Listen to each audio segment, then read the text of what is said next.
See some questions on number systems. So first question is based upon odd and even. So the thing is, odd plus odd will always give me even integer. Even plus odd will always give me odd integer, and even plus even will always give me even integer.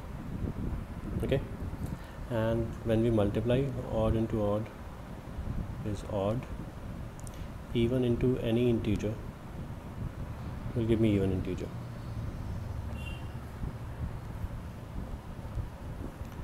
So let's see first option, x is even integer. So 3 into x by 2, let's say 3 into 4 by 2 can be even. So first is out, because the question says which is the following must be odd. Okay, so 3x by 2 plus 1. Now here if you see, let's say x is 6, so that can become even. Out 3x square, so 3 into any even would be even actually. 3 into x square by 2, let's say x is equal to 4, still even. Now this 3x square by 2, so 3 into any even integer square, x is even, by 2 plus 1. So this is always an even integer. Plus 1 will give me odd always. That's what the question asks. Which of the following is odd always? Must be odd means it's odd always. So that's the right answer. In this question, if we see, let's say x is an odd integer, x square will also be odd. Same way, if x is even, x square will also be even. So it says k and t are integers, k square minus t square is an odd integer. So k square minus t square is odd, so k minus t will also be odd. Okay, because x and x square, they'll behave in the same way when it comes to number being odd or even.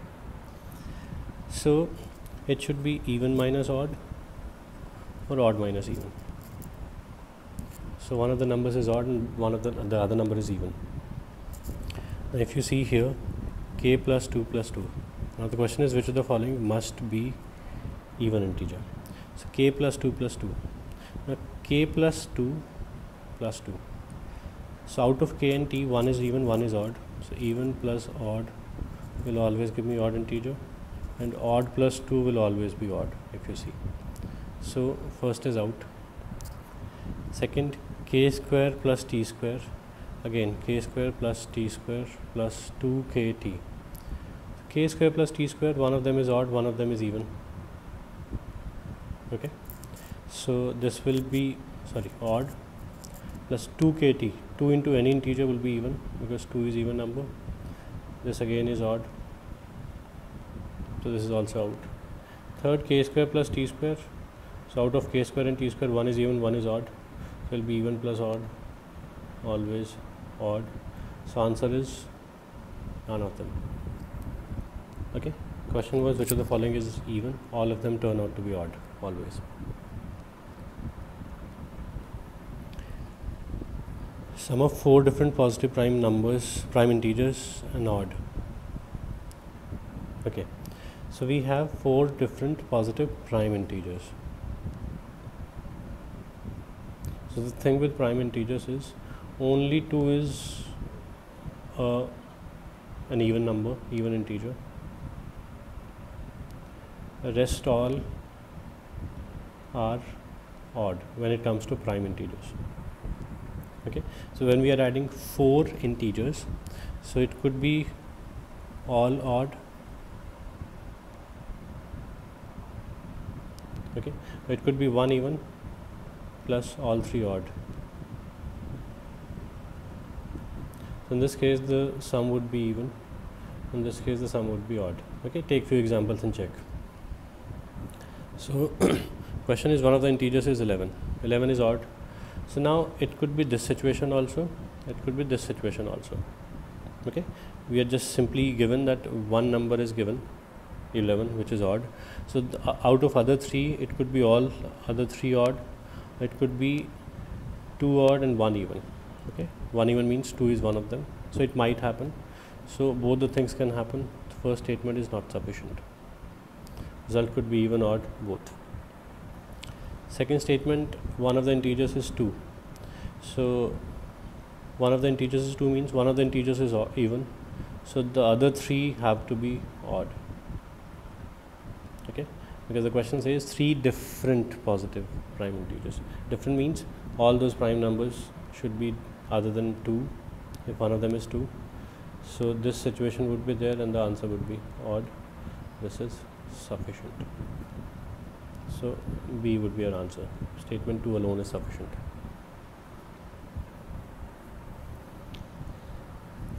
Here also same logic would be used. X and y are different prime numbers, each greater than 2. So only 2 is even prime number, even prime integer. Rest all are odd. So both the prime numbers are bigger than 2. That means both of them are odd. So which of the following must be true? First, x plus y is not equal to 91. This is always true. Now if you see odd plus odd will always be even. So 91 is odd. So it will never be equal to an odd number. So any odd number, I mean in place of 91, had it been any odd number, the answer would have been, not possible. X minus y is an even integer. So odd minus odd will be even for sure. Doesn't matter whether it is positive or negative. I mean even odd doesn't take into account positive or negative. That's not even the concern here. X by y is not an integer. That's also true because prime numbers by definition, so it's one prime upon another prime. So clearly it will not be divisible. Okay, because these are two different prime numbers, so they cannot divide each other for sure. Any prime number will be divisible only by 1 and itself. No other number would divide it. So all three are true actually. So that's your answer.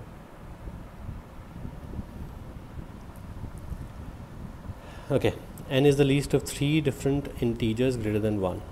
Okay, what is the value of n? So there are three different integers. We need to find the smallest of them. Let's see the first statement. Product of three integers is 90. Now there could be different ways three numbers can be multiplied together to get a 90, and to know that, just do prime factorization of 90. So 90 can be written as 2 into 45, so 2 into 5 into 3 square. Okay, now if you see, we have 2, 5, 3, 3. The number could be 2, one of the numbers being 2, another being 5, another being 9. Okay, so product of these three numbers would be 90, and the smallest here would be 2. So the answer here would be 2. And if you see, one number could be 3. Let's say one number is 6, another is 5. So 3 into 6 into 5 will also be 90, and the smallest in this case is 3. So first statement is not sufficient. We can have different three numbers giving a product of 90, and the question being the smallest.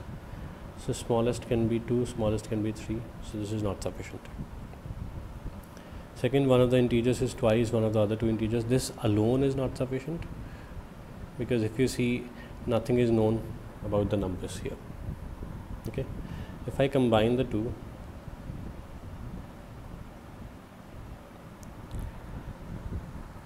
so one number being double of another, there is only one possibility, 3, 6, 5. If you see, because with 2, 5, 9, one number is not double of another. In 3, 6, 5, 6 is double of 3.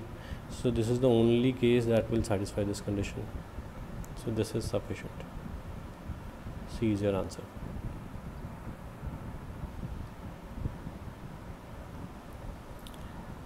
What is the lowest positive integer that is divisible by each of the integers 1 through 7? So 1 to 7, all these numbers, all integers should divide that number. Okay, divide means that number will be multiple of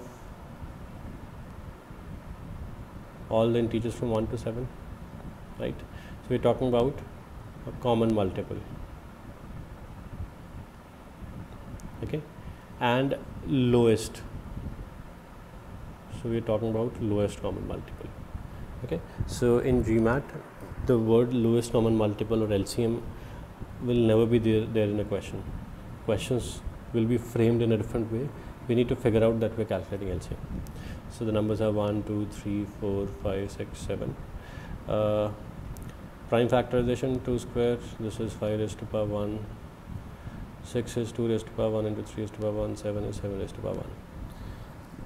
So prime numbers are 2, 3, 5, 7, and the highest power for 2 is 2, highest power for all other numbers is 1 in each number. That's how we calculate LCM. So that would be 420. Okay.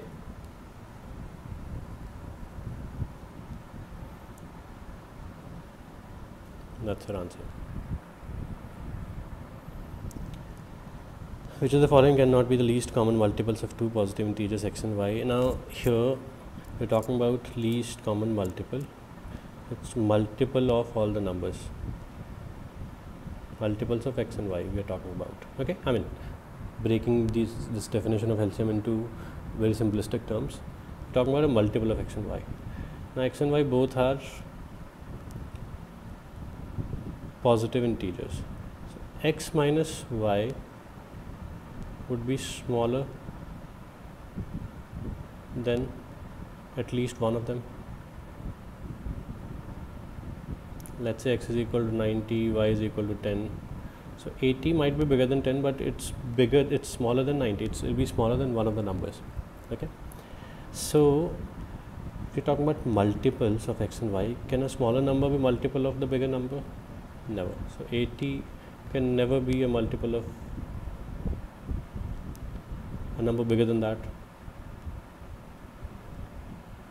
Okay. So x minus y is your answer. This cannot be LCM of x and y. Okay. Other numbers, they can be, if you take the right set of values, they can be. For example, x, let's take one example, x. Let's say x is equal to 1 will also, will always be multiple. Okay. Or let's say x and y are two numbers, x is 6, y is 3. So x is equal to 6 will be LCM of 3 and 6, if not 1. Okay. So this way it can happen. All of the numbers can be the values of LCM and HCF. LCM. Okay, in this question, just first of all try to understand the question. P is the product of all integers from 1 to 30. So P is equal to 1, 2, 3, 4 till 30. What is the greatest integer k for which 3 raised to power k is a factor of p? Now let's take a simple question and try to understand it. Let's say p is product of all integers from 1 to 10, let's say. 8 into 9. 9 I'm writing as 3 into 3. 10. Okay. So will 3 divide it? Yes, 3 will divide it. Would 3 square divide it? Yes, 3 square would divide it. Would 3 cube divide it? Yes. Would 3 raised to power 4 divide it? Yes. Would 3 raised to power 5 divide it? No, because we have exhausted all 3's here. Okay. I repeat, if we have 1 3 in the denominator, it will get cancelled out. If we have 2 3's in the denominator, it can still get cancelled out. 3 3's still, 4 3's still okay. Fifth 3, now we have exhausted all 3's from the numerator. So that means 3 raised to the power 4 will divide it, but 3 raised to the power 5 will not divide it.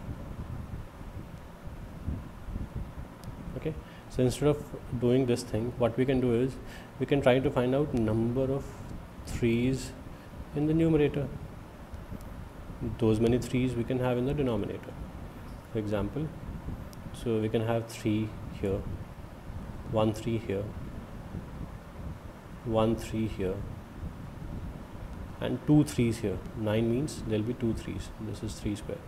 So we have 4 3's in the numerator, and maximum that many we can have in the denominator.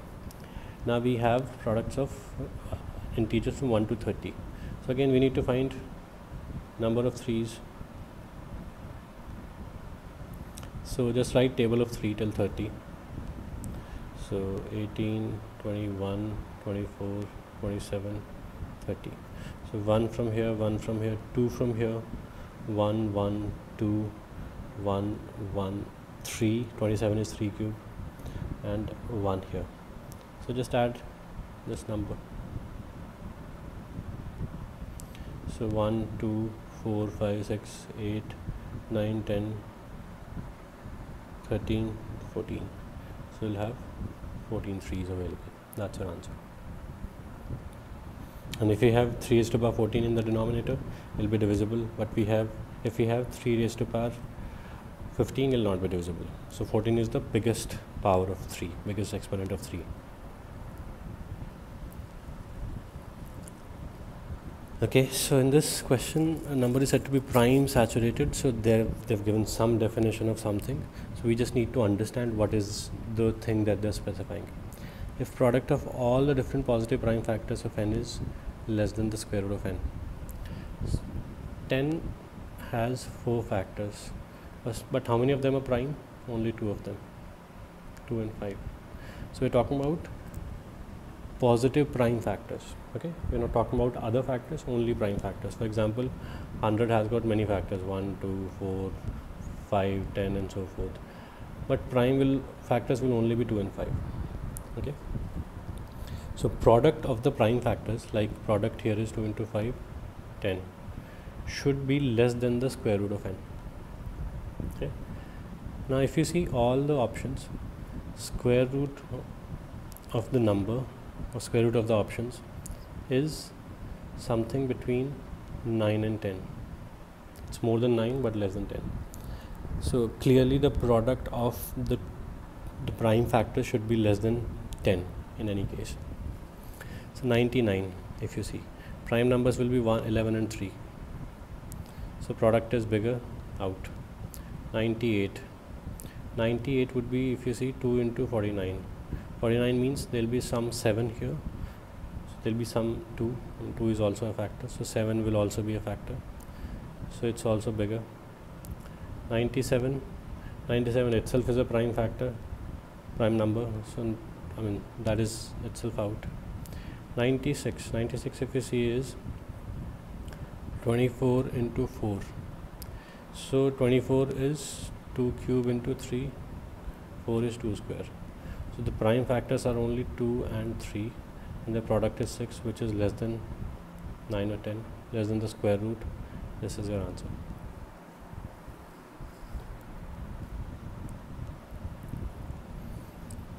P is a factor of 42. So let's do factors of P, factors of 42. 1, 2, 3. So 1 into 42, always write in pairs. So 1 into 42, 2 into 21, 3 into 14, and 6 into 7. So these are the prime factors of 42. Is P a prime number? I mean, is the factor, that particular factor, a prime number or not? First, P is greater than 6. So it could be 7, 14, 21. It could be prime. It could be non-prime. Not sufficient. Second, P is less than 21. So less than 21 can be 14 also, 7 also. 7 would be prime. 14 will be non-prime. So again, not sufficient. If we combine the two, P is less than 21 but greater than 6. Still it can be 7 and 14. Prime, non-prime, both are possible. Not sufficient. E will be our answer.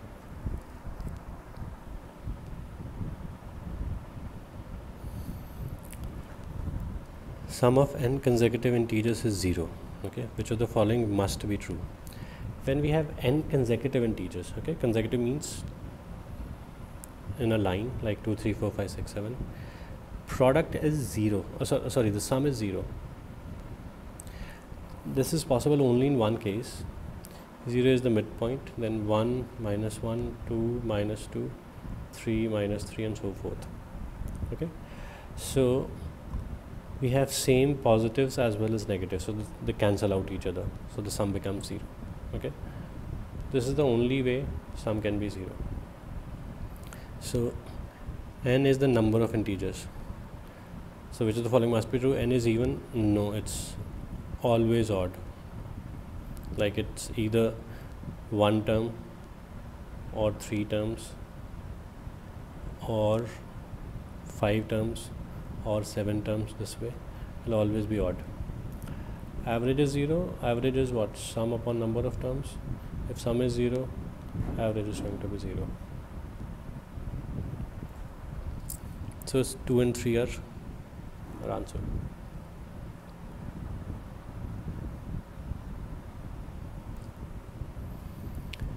Now this is a good question. Integer n has exactly 3 positive divisors. How do we find number of factors? Number of positive factors. So we break the number into prime factors like a raised to power x, b raised to power y, where a and b are different prime numbers.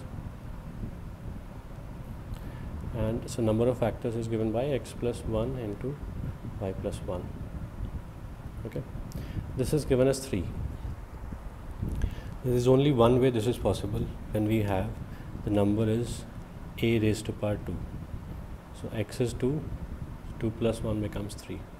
There is no way this is possible, no other way this is possible. Okay, 3 is a prime number, so it can't be product of two different numbers. Now if you see x and y, minimum they can take a value is 1. Okay, because y0 means b doesn't exist, b raised to power y means what? There is no b here. So x plus 1 and y plus 1, both these numbers will be greater than or equal to 2. So 2 into something cannot be equal to 3. So this is the only way the number of positive factors can be 3. So when we do n square, that means a raised to power 4. So number of factors would be 4 plus 1, 5. Okay. See, the difference here is, if the number of factors of n was given as 4, now 3 is a prime number, so 2 into 3, anything cannot be 3. So if 4 is there, so n could be a raised to power 3 also. So number of factors is 4. N could be a raised to power 1 into b raised to power 1 also. I mean, it can have two different prime factors. The number of factors would be 4. So in this case, n square will be a raised to power 6. So number of factors would be 6 plus 1, 7 in this case. And in this case, n would be a square plus b square. So the number a square into b square. So the number of factors would be 2 plus 1 into 2 plus 1, 9. So you can have different results here. Okay. So the number of factors of something is a prime number, like 3 or 5. Had it been 5, so n would be nothing but a raised to power 4. Okay, so then there is only one possibility. So 4 plus 1, 5. 5 can happen only in this way. But if the number is non-prime, like 4 or 6, then we can have it in two different ways. So that's what we need to remember. This is checked very frequently in GMAT.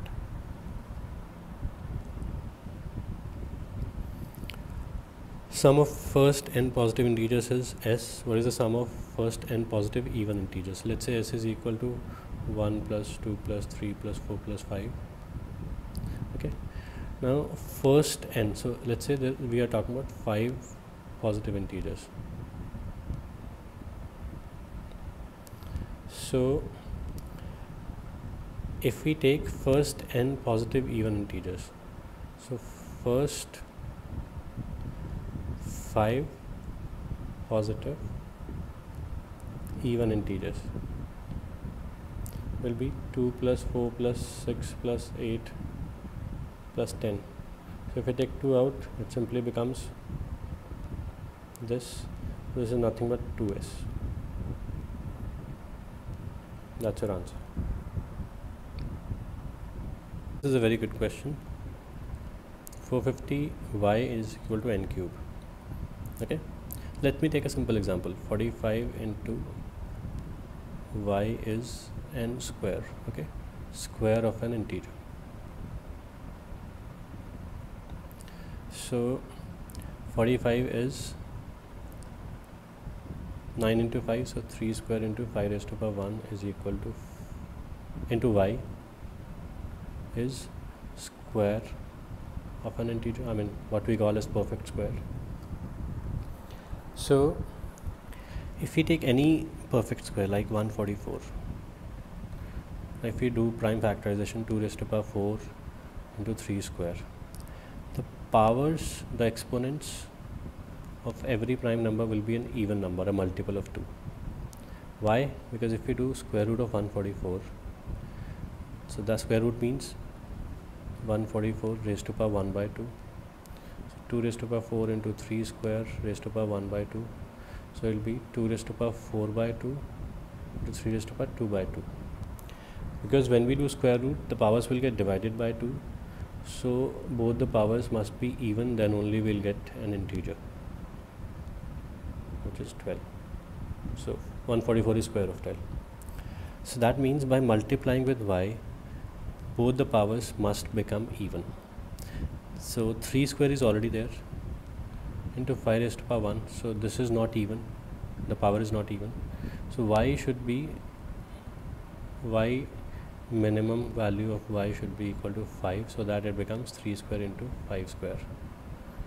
45 into y becomes square of something. Now if the question is 450 into y is equal to n cube, okay, I mean cube of an integer. So 450 is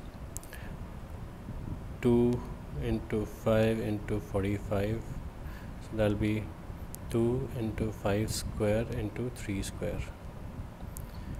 Okay, into y should be cube of something. Cube means all the exponents, all the powers should be multiple of 3. Okay, had it been raised to power 4, so that means all powers must be multiples of 4. So to make all the powers multiples of 3, y must have at least 1 3, because it's one short of being multiple of 3. 5, so that it becomes 5 cube, and 2 square, so that it becomes 2 cube after multiplication. This is the minimum possible value of y. So that's your answer. Okay, y would be divisible by this thing at least. So that's what we are checking.